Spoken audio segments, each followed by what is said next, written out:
We are missionaries for Jesus Christ, and we teach about God's love and about this book.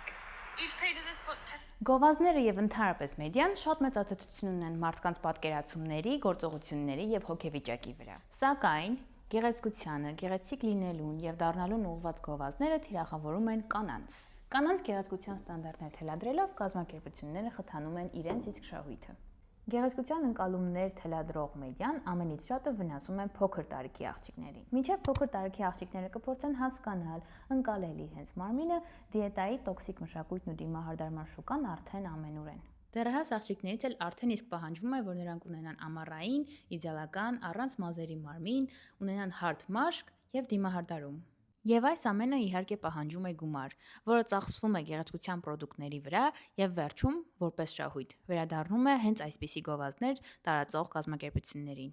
Արդյունքում երիտասարդ աղջիկներն ունենում են տասնյակ բարդույթներ եւ ցածր ինքնագնահատական։ Այսպիսով, կարևոր է հիշել, որ գեղեցկության ստանդարտներ թելադրող գովազդները բիզնես շահի մասին են եւ փորձել վերադառնալ ինքներս մեզ եւ մեր իրական ցանկություններին։